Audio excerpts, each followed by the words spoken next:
সম্মানিত জনগণ, আজ আমরা একটি বিশেষ মুহূর্তে একত্রিত হয়েছি। প্রথমে আমি স্মরণ করব আমাদের জাতির সকল শহীদ ও বীর মুক্তিযোদ্ধাদের, যারা বৈষম্য বিরোধী আন্দোলনের জন্য রক্ত দিয়েছে। তাদের আত্মার মাগফিরাত কামনা করছি। আমরা আজ স্বাধীনতা পেয়েছি আমাদের শহীদ ও বীর মুক্তিযোদ্ধাদের জন্য। তারা চায়নি বাংলাদেশে বৈষম্য দুর্নীতি হোক। আজ আমি অত্যন্ত দুঃখ ভরা ক্লান্ত মন নিয়ে আপনাদের সামনে দাঁড়িয়েছি। আমাদের হৃদয়ে স্বপ্ন বেদনা আছে, আমাদের চোখ আছে দৃঢ়তা, এবং আমাদের মনে আছে পরিবর্তনের অঙ্গীকার। আমরা ছাত্র জনতা এই জাতির ভবিষ্যৎ বিনির্মাণ করব। আমাদের কণ্ঠস্বরের শক্তি ও আমাদের ঐক্যের দৃঢ়তা দিয়ে আমাদের একটি উজ্জ্বল আগামীর স্বপ্ন দেখব।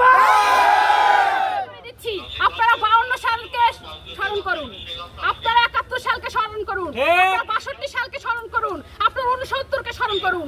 তারপরে আপনারা আমাদের শিখাতে আসুন। 24 সালে ছাত্ররা প্রমাণ করেছে জীবন দিয়ে 93% কোটা তারা প্রতিষ্ঠা করেছে মেধার ভিত্তিতে। এটা আমাদের অনেক বড় জয়। কিন্তু আমরা এখনো রাজপথে কেন আছি? স্বয়ং প্রধানমন্ত্রী তার ইশারায় এবং এই প্রশাসনের ইশারায় আমাদের শত শত ছাত্রদের জীবন চলে গেছে। রাজপথে দেখছি আমরা নাটক, আবার রাতে আমরা দেখছি আটক। আপনারা ইতিমধ্যে জানেন আমাদের বন্ধুদেরকে যে কোনো জায়গা থেকে আটক করা হচ্ছে। আমরা বলতে চাই এটা কোনো গণতান্ত্রিক দেশ হতে পারে না। এটা আমাদের আন্দোলন 9 দফা আন্দোলন, এটা চলবে, চলতে আছে, চলতেই থাকবে, কেউ থামাইতে পারবে না।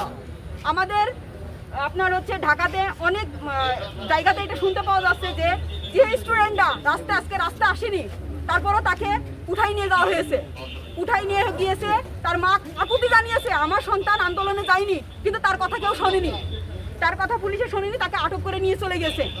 আজকে আমার গার্ডিয়ানদের কথা বলতেছি, আমি এই গার্ডিয়ান সমাজকে বলতেছি, আপনি এই সমাজের বাবা মা, আপনি আমাদের গার্ডিয়ান, আপনাদের কাছে আমার রিকোয়েস্ট, আজকে যদি আপনার স্টুডেন্টকে, আপনার সন্তানকে নামতে না করেন, তাহলে পরে ভবিষ্যতে আপনার সন্তান কোনোদিনও কোনো কিছুতে কথা বলতে পারার সাহস রাখবে না।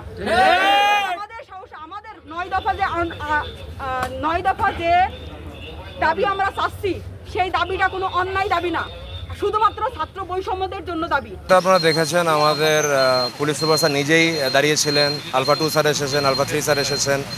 আমরা মূলত নিরাপত্তার স্বার্থেই তাদেরকে সরিয়ে দিয়েছি, কারণ আপনারা জানেন বৃহস্পতিবার শুক্রবার স্টুডেন্টদের উপর অ্যাটাক হতে পারত, এবং আজকেও আমাদের ইনফরমেশন ছিল তাদের উপরই অ্যাটাক করে তাদের যদি একজনকে আহত বা নিহত করা যায় তাহলে কিন্তু আন্দোলনটা বেগবান হবে।